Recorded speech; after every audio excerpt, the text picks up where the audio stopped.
est encore d'en gagner. Car à Hollywood, la puissance se mesure à la taille du porte-monnaie.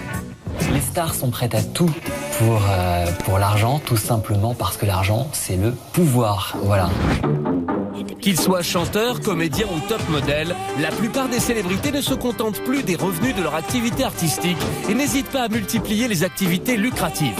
Quand on s'appelle Jennifer Lopez, Beyoncé ou Justin Bieber, pour gagner quelques millions de plus, tous les moyens sont bons, car il n'y a pas de petits profits. Aujourd'hui, la publicité leur fait gagner beaucoup d'argent et bien plus que l'industrie du disque. Maintenant, les plus grandes stars sont des égéries, quoi. Si ça va avec le package d'une carrière réussie.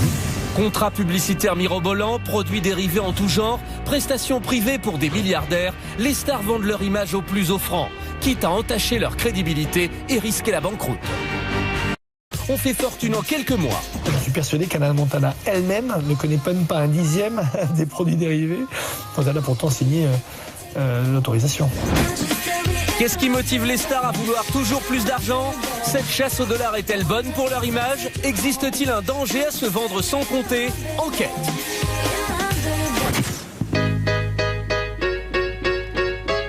Une star sans argent, ça n'existe pas. Car ce qui fait qu'un artiste passe au rang de star planétaire, c'est sa popularité.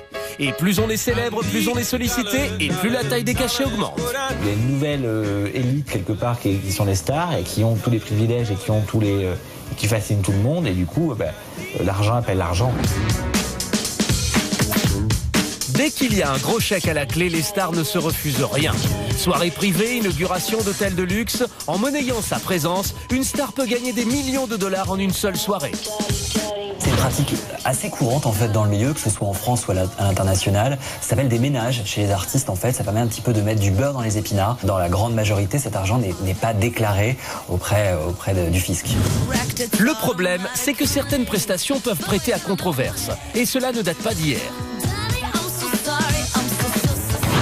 Vers la fin des années 70, Queen, Elton John ou encore Rod Stewart créent le scandale en Angleterre en acceptant un gros chèque pour se produire dans un complexe hôtelier en Afrique du Sud en plein apartheid. Pour mettre fin à la polémique, ils décident de faire don de leur cachet à des associations. Au printemps dernier, alors que l'OTAN tente d'arrêter Kadhafi, le site Wikileaks révèle que Beyoncé, Mariah Carey, Usher, Nelly Furtado et d'autres ont accepté de l'argent du clan Kadhafi pour se produire lors de soirées privées. On parle de 1 million de dollars pour des concerts d'1 heure. Aussitôt, dans les médias américains, c'est le choc.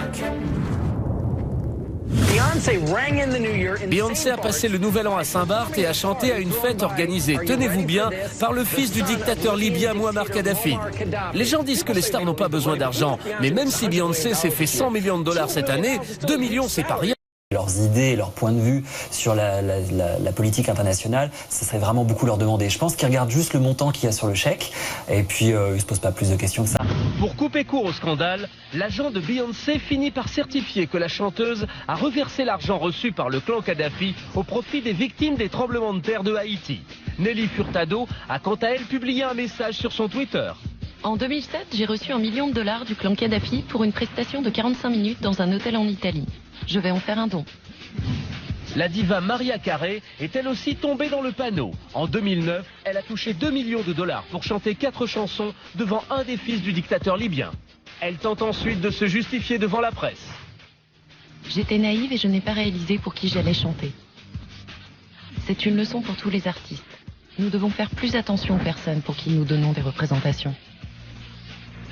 C'est vrai que c'est étrange pour une chanteuse de juste être payée pour aller à une soirée, mais à partir du moment où elle chante, elle considère qu'elle fait son métier. Quand on s'appelle Mariah Carey, qu'on est jeune maman et qu'on a 2 bambins et qu'on décore une chambre avec des meubles luxueux avec des diamants partout, 2 millions de dollars, c'est pas rien. Dictateur, milliardaire à la réputation trouble ou chef mafieux, à Hollywood, pour s'offrir les services d'une star, il suffit de mettre le prix. Il y a quelques mois, Charlize Theron, Robert De Niro et Lindsay Lohan se font grassement payer pour inaugurer un palace à Dubaï. Ce même soir, Kylie Minogue empochera quant à elle 4 millions de dollars pour chanter. Pourquoi les célébrités acceptent-elles si facilement de jouer les VRP de luxe ? C'est le principe d'une star. Une star se vend pour un film, c'est sa personne qu'elle vend. Quand elle donne un concert, elle se fait, on paye un billet pour avoir 2 heures avec la star, on la loue pour 2 heures. Une star, c'est sa personne et son fonds de commerce, quoi. Et pour tirer profit de leur popularité au maximum, les stars choisissent souvent la publicité. Depuis les premières icônes d'Hollywood jusqu'à nos stars nationales, les 3/4 des célébrités ont un jour répondu favorablement à l'appel d'une marque. Le directeur d'agence de publicité Frank Tapiro a lui aussi travaillé avec de nombreuses vedettes. Et pour lui, une marque et une célébrité ont tout à gagner d'une campagne réussie. Je propose à une star de faire de la pub, c'est parce que je sais que ça va lui faire d'abord du bien. Parce que si ça fait du bien à la star, inévitablement, ça fera du bien à la marque. Mais réussir un spot, c'est d'abord bien utiliser une vedette. Je m'appelle Cantona. Et alors? Et moi je suis célèbre. Et moi je suis responsable. Eric Cantona pour une marque de rasoir ou Dave pour du fromage hollandais, Frank Tapiro a décidé de jouer sur le registre de l'humour pour toucher les téléspectateurs. Alors quand on veut créer un petit peu d'événements, quand on veut provoquer, quand on veut être drôle, quand on veut surtout laisser une trace positive, il faut surprendre. La star adore ça, adore se mettre en danger, sinon elle ne serait pas devenue une star, adore le décalage. Et je pense qu'on est souvent, malheureusement, beaucoup trop premier degré par rapport à l'utilisation des stars dans la pub. Jouer sur le décalage, affirmer ses valeurs, le people peut parfois redorer son image et sa cote de popularité grâce à une pub. La publicité peut aider à réhabiliter une image. On ne va pas chercher une star pour lui faire n'importe quoi, il faut qu'il y ait un message de fond énorme, ou alors qu'une volonté de changer son image, de tordre son image et de montrer peut-être que on le connaît mal, on le méconnaît. Mais pour convaincre une star de jouer dans une pub, il faut déjà convaincre son agent. Paris, au cœur de la ville.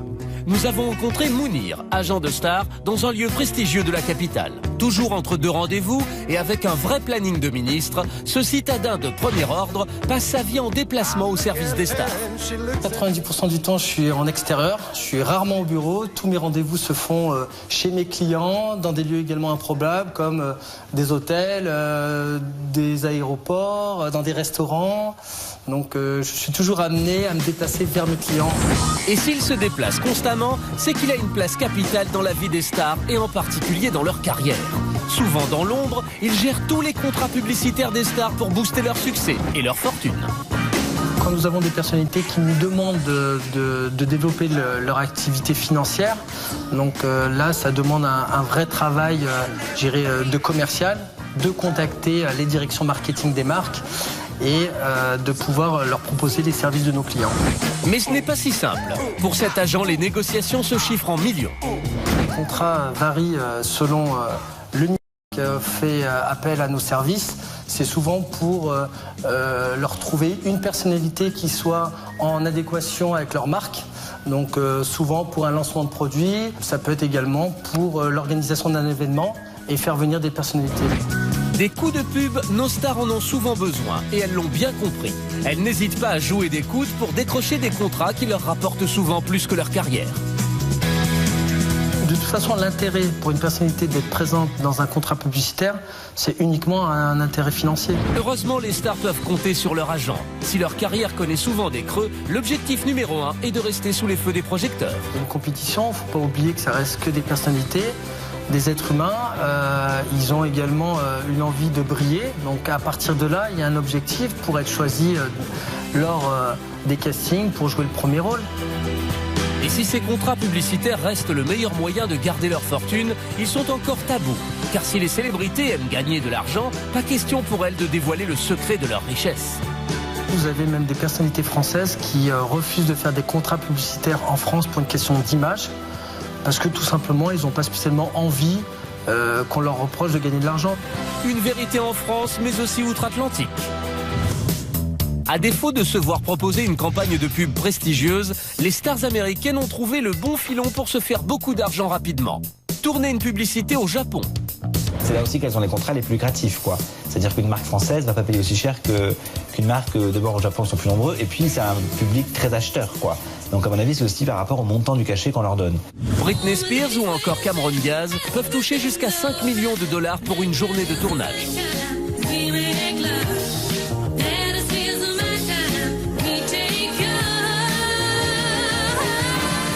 Même des acteurs engagés comme Leonardo DiCaprio ou Nathalie Portman acceptent de se prêter au jeu. Seule condition, que la pub ne soit diffusée dans aucun autre pays. Les artistes qui font des spots publicitaires pour le marché japonais, c'est souvent pour de l'agroalimentaire ou pour des produits qui sont pas très bien vus en Europe ou aux États-Unis. Effectivement, ils touchent beaucoup d'argent à cette occasion, mais c'est pas quelque chose de très valorisant. Si les stars aiment empocher de gros consommateurs avec son autodérision, Jennifer Lopez, elle, a décidé de jouer la carte de la proximité en devenant égérie d'une marque de rasoir. Quand on voit la Bomba Latina se raser les mollets dans un spot télé, on se demande si elle ne devrait pas plutôt raser les murs. Moi, quand j'ai vu la pub Gillette avec Jennifer Lopez qui se rasait les jambes, j'ai pas compris.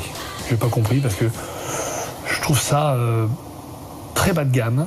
Je trouve ça voire vulgaire. Ça la rapproche de son public et ça donne une image artificielle d'une artiste qui est un petit peu comme nous finalement. Elle se rase les jambes comme nous, donc ça véhicule au contraire une image plutôt positive de Jennifer Lopez. Cheap ou chic, la diva du Bronx a en tout cas fait du bien à son porte-monnaie, puisqu'on parle d'un contrat renouvelable de plus de 10 millions de dollars. Mais la belle pense aussi à son image, car en devenant la porte-parole de la fondation Vénus, elle s'engage aussi pour la scolarisation des petites filles à travers le monde. Vénus célèbre notre force intérieure, notre confiance et notre pouvoir. En tant que femmes, nous pouvons faire beaucoup pour les enfants, pour la communauté et pour le monde. En général, une star se débrouille pour avoir 3-4 images de grandes marques qui lui assurent un bon pactole et derrière une grande cause par an pour montrer que she cares. Autre avantage de la publicité pour une star, la visibilité. Quand Nicole Kidman déserte les plateaux de cinéma, elle envahit les spots de pub. Mais la pub peut-elle devenir un bon moyen de survie ? Hey, what did you expect? C'est encore un cas particulier de Nicole Kidman. Il ne faut pas oublier que c'est une actrice qui est vieillissante. Ça se voit peut-être pas beaucoup parce qu'elle a fait beaucoup de chirurgie esthétique et de botox, mais c'est une actrice qui arrive sur une tranche d'âge qui est très compliquée à Hollywood parce qu'on ne va plus lui confier un certain nombre de rôles. En plus des enseignes de luxe, Nicole Kidman s'est aussi positionnée sur des marques jeunes. 52 ? C'est pas un choix anodin, le choix d'avoir signé avec un célèbre soda, ou de se mettre en scène de manière assez rigolote et jeune dans un spot vantant les mérites d'une console de jeu portable. Mais que les fans de l'actrice se rassurent, si Nicole Kidman est aussi sollicitée par la publicité, c'est qu'elle est toujours et avant tout une immense star. Plus elles font de publicité, plus ça prouve qu'elles ont... Chez Dior, Penelope Cruz chez Lancôme, Scarlett Johansson chez Dolce & Gabbana et bien d'autres encore. La publicité flatte leur ego et les met à l'abri du besoin. Il y a un contrat d'égérie renouvelé chaque année et si c'est, 800 000 euros l'année, c'est 800 000 euros, bon, tous les ans ça tombe et on fait rien. On ne fait rien, c'est discutable. Car quand les stars signent un contrat avec une marque, elles doivent se plier à certaines règles. Il y a non seulement le droit à l'image, il y a les prestations de nombre de journées de tournage, et après il y a les prestations RP, Public Relations ou événementielles. Et on met dans le contrat 3, 4, 5 ouvertures de magasins, une réunion avec la presse, 3 réunions avec l'interne, tout est écrit dans le contrat. Placer le nom du produit dans les interviews, donner des conférences de presse pour la marque ou encore inaugurer des boutiques aux 4 coins du monde sont par exemple les obligations de George Clooney sous contrat avec une marque de montres. Il fait 2 tournages par an de 3 mois, il a quand même resté encore 6 mois. Et sur ces 6 mois, s'il part 3 jours au Japon, tout serait payé pour aller poser un quart d'heure dans une boutique. C'est pas tuant non plus comme travail. Et quand elle a de la chance, la star repart de sa tournée promotionnelle avec de nouveaux contrats. En signant un gros chèque avec une marque, il y a une règle qu'un people doit toujours scrupuleusement respecter. Quand vous touchez plusieurs millions de dollars pour une marque, quand on vous voit quelque temps après consommer la marque concurrente de la marque qui vous paye, c'est juste scandaleux. En 2007, l'actrice Charlize Theron se fait remercier par la marque de montres Raymond Veil après s'être affichée sur un tapis rouge avec une montre Dior. Une erreur d'horlogerie qui lui a coûté 10 millions d'euros. Britney Spears aussi a subi les foudres de son sponsor Pepsi en se montrant publiquement avec un verre de coca à la main. Quand on touche 9 millions d'une marque, interdiction de se tromper de bulle. Quand on vous paye plusieurs millions de dollars, vous avez des droits peut-être, mais vous avez beaucoup de devoirs, vous devez respecter la marque. Donc même si Pepsi vous paye 10 millions de dollars et que vous adorez le coca, faites semblant. Surtout que faire semblant pour un artiste fait partie de son travail. En contrepartie de quelques contraintes, les marques vous offriront un train de vie confortable.